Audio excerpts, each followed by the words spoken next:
你話死唔死啊？早餐都未食，竟然嚟食甜品？成條寶華路最靚女係呢個姐姐啦！哇，靚仔好犀利，好似切菜咁啊，好勁喎！呢度4個點心，再加埋茶位，都係70蚊，同埋每一碟都好大碟啊！哇，呢個馬來西亞叔叔都耍翻2度喎，佢俾我任拍唔嬲啊！阿哥啊，阿哥，唔好意思，阿哥。嗱係啦，未睇片之前記得訂閱我灣區 Jackie 頻道啦。Hello， 早晨！尋日傻下喺江邊俾我撞到嶺南獅王比賽喎，又嗌啦，又坐喺嗰度幾個鐘，夜晚仲游埋珠江，其實都幾攰啊！今日充夠電啦，帶大家行下上下九永慶坊。首先，梗係揾個地方醫下肚先啦，諗住去酒店後邊食早餐啊！西濠2馬路啊！應該有一間食腸粉嘅，廣州老字號味仙腸粉。老闆娘話今日搞衞生，要聽日先開啊！一係就落到上下九先食啦。而家就上天橋行去上下九啦。咁呢度嘅朋友同我講呢，佢話其實喺呢度轉彎過去都得嘅。我都係選擇上天橋啊！哇，呢個位依然咁多人打卡喎，直行落樓梯，兩邊都有好多電子商場，不過佢哋就做批發多。嚟到廣州文化公園，有人教我直行，呢度嘅保安就教我行入公園就可以去到上下九啦。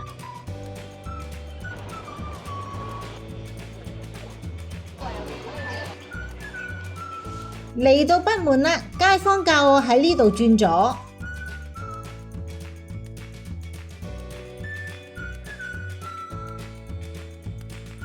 嚟到上下九步行街啦，我急腳由酒店行過嚟，大約20分鐘。酒店職員都叫我 call 車或者坐地鐵，不過我諗住咧，橫掂都有時間就行下啦。中國優秀旅遊城市廣州，廣州真係有好多外國遊客喎。中山嘅步行街我都行得多啦，嚟到廣州都行下廣州嘅步行街啦。上下九步行街1995年開通，係中國第一條商業步行街。舊陣時叫做上九蒲、下九蒲，成條街大約1237米，兩邊都係騎樓啊，可以講係廣州保存得最完整、最大規模嘅騎樓群啊！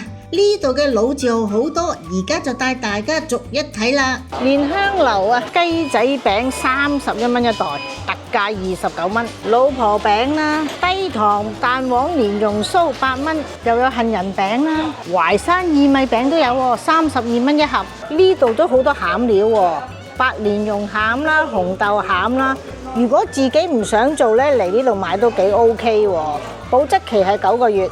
仲有好多唔同嘅禮盒包裝喎，百年老店始終係百年老店。啊，上下九呢個步行街呢，周圍都見到呢啲銅像喎。呢度又有一個喎，呢個叫做涼茶。除咗蓮香樓買手信，皇上皇臘腸呢度有喎。下九路1至3號，始於1940年啊，都係歷史悠久啊。呢隻經典臘腸都幾多人排隊買喎，呢啲應該香港朋友嚟嘅。多買幾隻？嗱，數碼做會員專享廣東經典臘腸，買3斤送1斤，圍起上嚟20蚊1斤。嗱，就係呢隻經典臘腸啦嚇。嗱，呢個買2斤半價，咁啊2斤大約係46蚊。阿哥買完係咪可以即得快遞翻去啊？係啊。一個大算盤啊，乜嘢臘腸都有啊。唔食得多嘅就買包裝，仲有禮盒包裝。乜嘢味道嘅豬肉乾都有喎，獨立包裝。阿叔攞住呢個咧係雜錦嘅，鹹魚都有喎。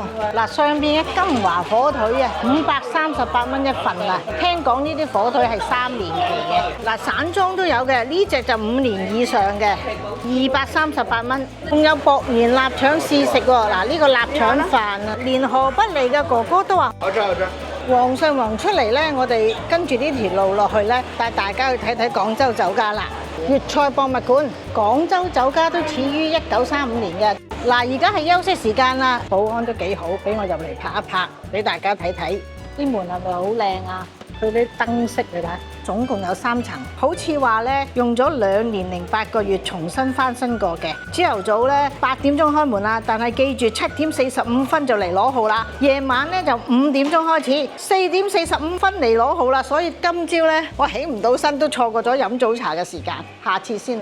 2樓都有個涼亭喎，都幾多人嚟呢度打卡。呢度有個粵菜博物館，不過今日就唔入去睇啦。而家我哋行去下一節路啦。呢度有個平安戲院喎，頭先我以為係古蹟嚟嘅，原來真係戲院嚟㗎。呢度啊，1951年已經有㗎啦。南順雙皮奶一定要試啊！呢間都成100年啦，始創於1934年。都幾多嘢食喎，又有糖水啦、粉麵啦、小食啦、牛腩煲都有喎。你話死唔死啊？早餐都未食，竟然嚟食甜品？慈明雙皮奶、雲吞麵、上湯牛三星，樓上都唔約喎，揾個位都難啊！唔知道點嘅話咧，可以睇下呢個20道必吃菜啊！同我同台呢2個北京哥哥都係特登嚟食雙皮奶喎，佢哋仲叫咗楊枝甘露、馬蹄爽、牛三星。原來牛三星係牛腰、牛心、牛肝喎，咁多牛嘅。我前邊呢2個湛江靚女就點咗蘿蔔牛腩同埋豬腳薑喎，呢度真係乜嘢都有得食喎。我自己就點咗鴛鴦糊同埋雙皮奶，啲奶味好濃郁。呢個花生芝麻糊咧撈埋個感覺好特別，我比較喜歡嗰個鴛鴦糊，因為咧佢相對嚟講係冇咁甜，同埋好滑啊。廣州其實有好多老字號嘅茶樓嘅，我前邊呢一間就係蓮香樓啦。始創於1889年，10浦路67號，蓮香樓都100幾年啦，夠晒老字號啊！你睇下啲裝修真係歷史悠久啊，應該係好多老街坊呢度。中意懷舊茶樓嘅就可以嚟呢度試下啦。行前少少仲有間陶陶居啊，始創於1880年，幾靚喎，上面有個亭喎，都幾爆喎。海鮮低至5折起，唔止係中華老字號，仲係廣州殿堂級地標美食啊！佢哋都係公開製作嘅，仲有好多名人都曾經係座上客喎。香港旅行團啊，頭先聽到啲姐姐話食在廣州，啱晒香港人。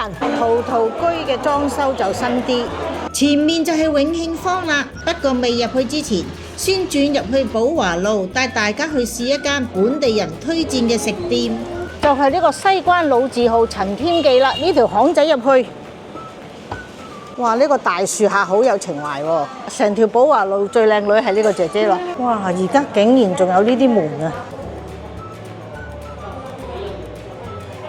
佢哋製作好認真㗎，話唔戴口罩唔入得去啊！原來呢個靚女叫華華姐喎。Hello， 大家好，我哋係陳添記第3代嘅傳承人，1979年開始，依家已經40幾年㗎啦。咁我哋咧其實好有特色嘅就係粥粉魚皮，做幾樣嘢嘅啫。咁最有特色就係魚皮咯。聽姐姐講咧，早期佢阿爺咧喺巷口度開檔嘅，樓上就住，樓下就做生意。後尾咧就搬咗嚟而家呢個位置啦。嗱，呢個咧就係陳添記三寶啦，魚皮艇仔粥、豬腸粉，總共50蚊。我哋呢個艇仔粥咧就係傳統嘅做法，就係淥熟嘅。其實就係以前單家人喺河度撈到咩，擠落隻碗度，跟住咧就淋落去淥熟嘅。呢個係正宗嘅艇仔粥嘅做法。我哋嘅魚皮咧用新鮮嘅鯪魚做成嘅，咁佢其實就係爽脆 Q 彈啦，係我阿爺創嘅一個菜。其實由陳添記出嚟有條捷徑可以去到永慶坊嘅，向前行見到呢間鋪頭，隔離有個亭字嘅牌，直入去就係㗎啦。永慶坊係廣州首個舊城微改造項目，同上下九相連啊，保留西關大屋、騎樓等傳統建築啊，同時引入文創、潮牌、咖啡店、新派食店，形成新舊共融嘅文化街區啊！又可以沿住河邊行下，真係吹下風都瞓得着啊！我都唔係好捨得走啊！仲可以遊船啊！呢個就遊船嘅路線啦，成人單程65蚊，來回80蚊，就喺呢度上船。架船都幾乾淨幾舒適嘅，上面有救生衣。咁阿叔話咧，10個8個到就開船噶啦。麒麟大口茶，不好喝就退款，橫掂我都幾口渴，整翻杯先。哇，靚仔好犀利，好似切菜咁啊，好勁喎！喺個缸度屈出嚟喎。幾豪氣啊！個杯幾特別喎，喺上邊揭蓋喎。哎呀，揭嘅咁樣揭嘅，大鄉里咁啊！啊，唔錯喎，啲茶味都算幾清香。嗱，大家真係可以試下，18蚊一杯。呢度都幾多特色嘅食店㗎。第一站睇下李小龍故居先，呢個門直入。呢間仁順老鋪直入就係啦。頭先我仲行過咗，我以為乜嘢網紅打卡點啊？呢度行過去就係啦，哇，好多人啊！終於嚟到呢度阿 Bruce 嘅故居啦。過翻2招，哇！入唔入到去啊？咁多人，戲舞世家。哇！呢個馬來西亞叔叔都耍翻2度喎，佢俾我任拍唔嬲啊！阿哥啊！阿哥，唔好意思，阿哥。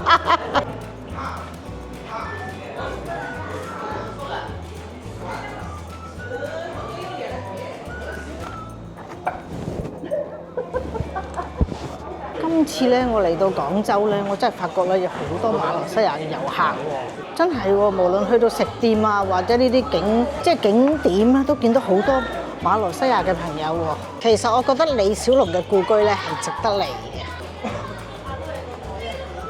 李小龍故居行翻出嚟，我哋可以去粵劇藝術館。每日有2場嘅免費講解，呢度係免費喎。李小龍故居都係免費嘅，要過安檢喎呢度。啲戲服幾靚喎，粵劇5大名伶，真係有人喺度唱粵劇㗎。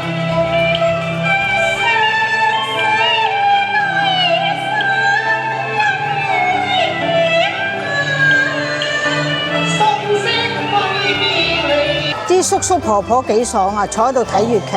小姐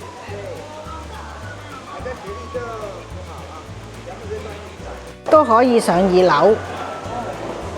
哦，原來佢哋表演完咧要撐翻船出去。第2場表演啊，呢條長廊咧好有特色啊！喺呢個粵劇藝術博物館出嚟，跟住我哋轉左可以行下呢個荔枝灣涌。呢度有條虹橋啊！夜晚打卡好靚啊！又可以行過虹橋去河涌嘅另外一邊，走過虹橋，大吉又大利。即係嚟到呢度咧，我覺得個感覺咧係非常之好啊！而且咧，佢行得好舒服啊！嗰啲路面咧都算係幾平坦啦，同埋啲路都算幾闊。前面就係疊月橋啦，可以穿過去粵劇博物館㗎。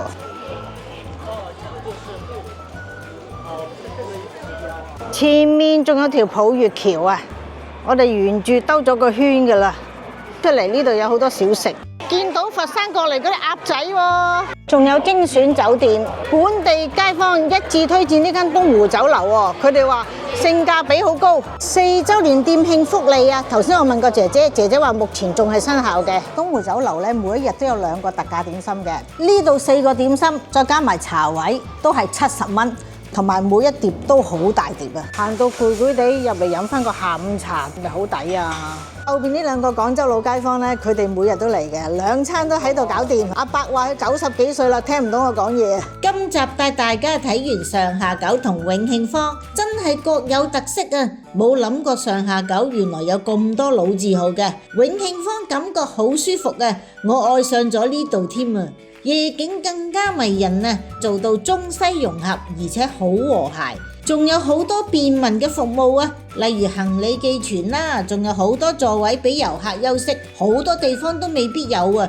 唔經唔覺已經1連3集介紹廣州，嚟緊都會去其他地方行下。如果大家想我拍廣州其他嘢，記得留言話我知啦。最後帶大家欣賞下永慶坊嘅夜景。拜拜，下集再見。